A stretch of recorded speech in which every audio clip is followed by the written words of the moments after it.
Erica Lyle was the kind of neighbor everyone trusted, quiet, kind, and never one to cause trouble. Marcus Dell was the helpful man next door, always ready with a toolbox and a polite smile. Grace Walker was just a college student on break, barely noticed by anyone. But beneath their ordinary lives hid a secret so dark, it would end in murder, captured in just a few seconds of grainy footage, and buried in the heart of a quiet suburban street. Maple Glen was the kind of neighborhood people dreamed of. Quiet streets lined with blooming dogwood trees, children riding bikes on sidewalks, and neighbors who exchanged holiday cookies every December. It was a peaceful suburb, tucked just far enough from the city to feel safe, yet close enough for a comfortable commute. Crime was rare, and when it did happen, it was something small, a stolen bike, a mailbox dented by teenagers. So, when Erica Lyle was found dead inside her own home, it sent a deep, chilling wave of fear through the community. Erica had moved to Maple Glen 3 years ago after inheriting the quaint single-story home from an aunt. She worked as a freelance graphic designer, which meant she spent most of her time indoors, rarely seen except for early morning jogs or occasional trips to the grocery store. To neighbors, she was polite, quiet, and independent. Her lawn was always trimmed, her trash bins put out on time, and her porch lights switched on like clockwork every evening. There was nothing unusual about her. In fact, some said she was almost too normal, someone who blended in so well, you'd barely notice her. It was a concerned neighbor, Janice Boyd, who called the police. She hadn't seen Erica in days and had noticed packages building up on her doorstep. Her car was still in the driveway, and the blinds remained drawn even during the day. Something felt off. When officers arrived, they knocked several times. With no answer, they forced entry. What they found inside turned a routine welfare check into the beginning of a haunting mystery. Erica's body was lying face down in the kitchen. The scene was disturbing, but strangely sterile. There were no signs of a break-in, no overturned furniture, and nothing appeared to be missing. Her phone was found on the counter, and her laptop sat open at the dining table, still powered on. The only immediate clue was a thin trail of blood that led from the edge of the hallway into the kitchen, ending near her body. The medical examiner confirmed she had died from blunt force trauma to the head, likely from a single, heavy blow. Detectives were puzzled. There were no defensive wounds, which indicated she may not have seen the attack coming. The doors and windows were all locked from the inside, and there was no sign of forced entry. The only fingerprints in the house were Erica's and those of the responding officers. If this was a robbery, it didn't make sense. Nothing was taken. No valuables were touched. It looked more like she had let someone in, someone she knew and trusted. As news of her death spread, shock rippled through Maple Glen. Residents began double-checking their locks, installing cameras, and looking suspiciously at even the friendliest faces. For the first time in years, the neighborhood felt unsafe. Erica's death wasn't just tragic, it was a terrifying reminder that danger didn't always come from the outside. Sometimes, it lived right next door. In the days following Erica's death, police investigators searched her home with painstaking precision. Every drawer, every corner, every scrap of paper was examined. Her phone and laptop were taken in for analysis, and officers canvassed the neighborhood, knocking on doors, asking questions, and looking for anyone who may have seen or heard something unusual. But no one had. Erica's street had been still that night, like always. There were no witnesses, no strange vehicles, no sounds of a struggle. The case felt as if it had been dropped in the detective's laps with barely a thread to pull. Then a small detail changed everything. In the living room, mounted inconspicuously on a shelf above the television, officers discovered a motion-activated security camera. It was part of a new DIY home surveillance system Erica had apparently installed a few weeks earlier. The device was small, sleek, and partially hidden among books and framed photos. Most importantly, it was still active. Investigators retrieved the memory card and brought it in for review, hoping it might contain something, anything, that could lead to answers. The footage was mostly uneventful. Days of ordinary life played out in fast forward. Erica eating dinner, scrolling through her phone, folding laundry. But then came the night of the murder. At exactly 11:17 p.m., the camera picked up movement. A figure entered the frame from the hallway. Dressed in dark clothing with the hood pulled up and a baseball cap low over their face, they moved with a quiet confidence. What stood out was not just their clothing, but their posture. They didn't seem nervous or uncertain. They moved like someone who had been inside the house before. For just a brief second, the intruder looked up toward the shelf. Their face wasn't visible, but the gesture suggested familiarity with the space. And then, almost abruptly, the feed cut out. Investigators believe the intruder had spotted the camera and disabled it manually, yanking the cord from the outlet just beyond the bookshelf. It was an intentional move, calculated and swift. But they hadn't stopped the camera soon enough. The brief footage had captured the intruder's entrance, their general build, and one striking detail. A ring zooming in on the figure's glove hand, detectives noticed a thick silver band with an engraved symbol. It wasn't a common design, and it became the first real lead in the case. A still image of the hand was pulled from the footage and quietly circulated among officers and local contacts. Not long after, someone recognized it. The ring, they said, looked just like the one worn by Marcus Dell, Erica's neighbor. Marcus lived 2 houses down from Erica. He had no criminal record, no history of violence, and was generally considered helpful, though a bit private. When approached, he cooperated with police, claiming he had no reason to harm Erica and hadn't seen her in weeks. He wore no ring during the interview. When asked about it, he claimed he'd lost it. Without more evidence, detectives couldn't hold him. But suspicion had begun to form, and the case that once seemed cold now had a flicker of heat. With the ring identified and suspicion circling Marcus Dell, detectives began to dig deeper into his background. Marcus had lived in Maple Glen for almost 10 years. He worked as a repair technician for a local hardware chain and was known around the neighborhood for being handy.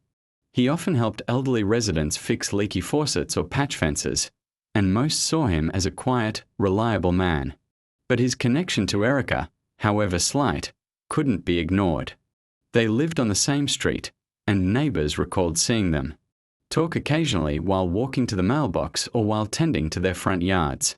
Nothing about their interactions seemed unusual, but now, every past moment between them was being re-examined under new light. Marcus claimed he hadn't spoken to Erica in over a month. He told detectives he was asleep on the night of the murder, and had no one to confirm his whereabouts. When asked about the ring, he maintained his story. It had gone missing a few weeks ago, and he hadn't thought much of it. His calm demeanor didn't crack, but the lack of an alibi and the unique ring tied to the figure in the footage kept him firmly in the spotlight. Still, suspicion wasn't enough for an arrest. Investigators needed more. They went back to Erica's home and began searching again, this time focusing on electronics. Her laptop was encrypted, but forensic experts managed to unlock it. Inside were emails, design drafts, and project notes for clients. Among the files, they found a folder labeled Home. It contained a backup log from her security system, automatic. Uploads that Erica had set to sync every time the camera was triggered. Most of the recent uploads matched what had already been reviewed, but something else stood out. A second file directory linked to a hidden camera Erica had installed in the hallway near her bedroom. That camera had been set to back up only when unusual movement occurred after 11 p.m. It was a safety precaution she had taken quietly and hadn't shared with anyone. This backup, however, was incomplete. The last upload showed motion at 11:23 p.m. on the night of the murder, 6 minutes after the first camera recorded the intruder entering. The footage was short and grainy, but it revealed something critical. A second person in the house. Unlike the hooded intruder, this figure was smaller, more hesitant.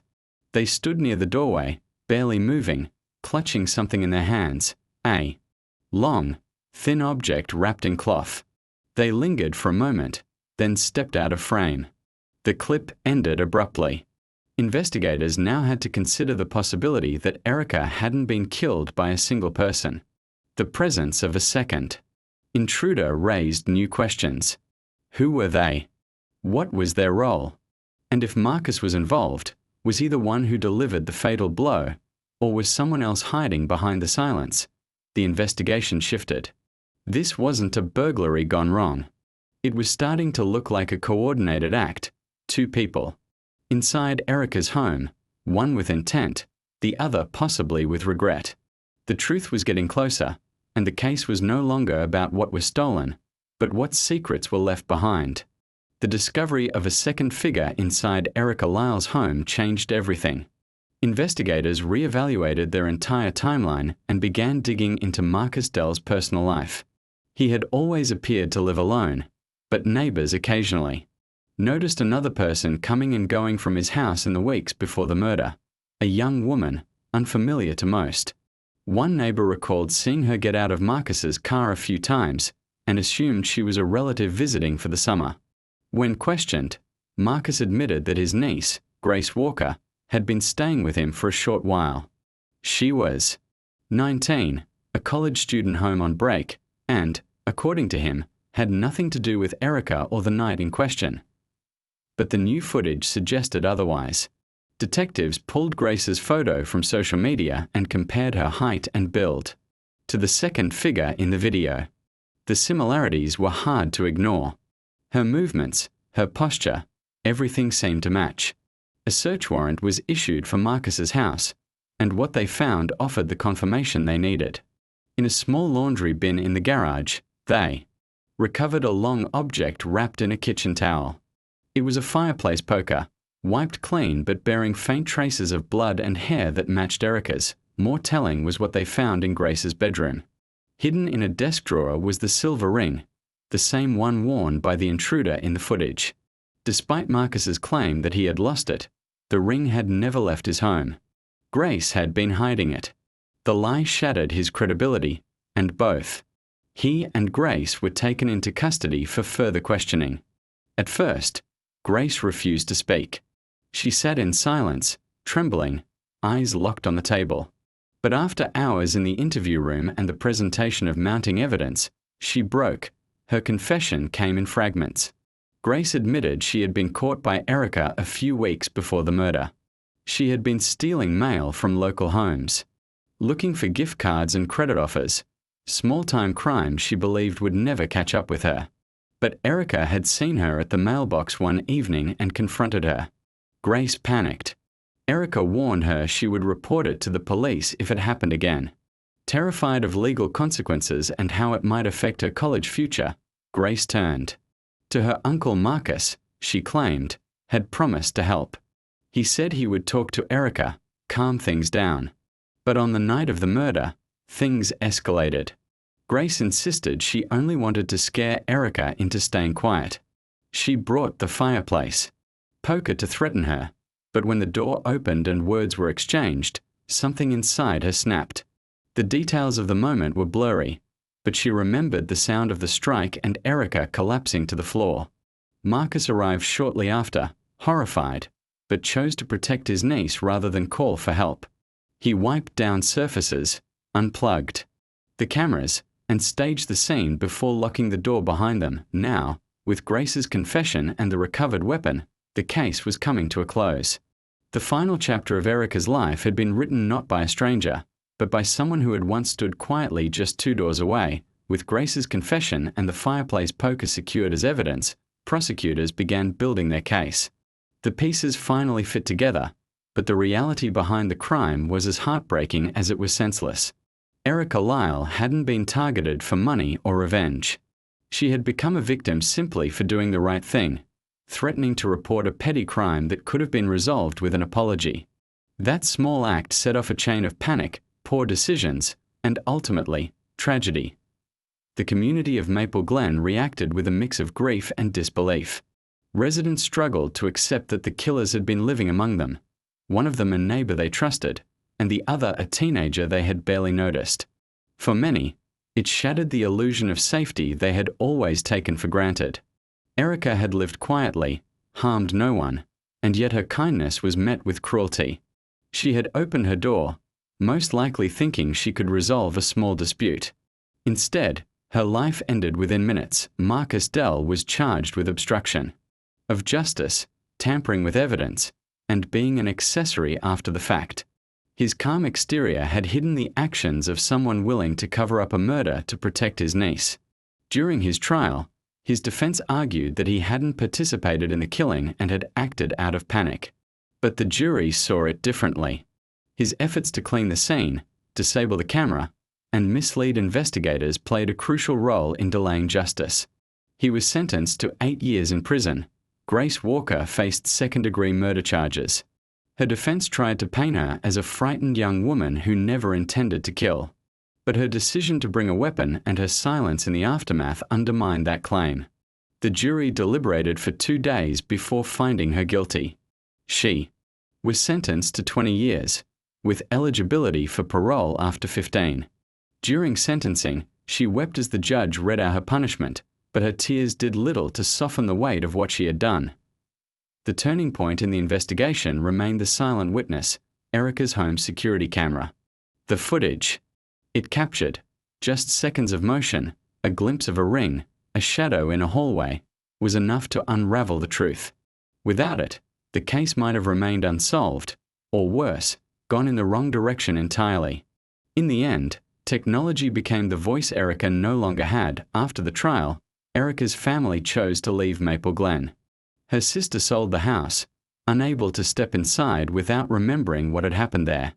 A memorial bench was placed in a nearby park in Erica's name, with a simple plaque that read, "In memory of a life lived kindly." For the neighbors who remained, life eventually returned to normal rhythms, but something invisible had shifted. What happened on Willow Lane was a reminder that evil doesn't always arrive in the form of a stranger. Sometimes, it comes in quiet. Footsteps, wearing a familiar face, and is caught on camera, then kills at home.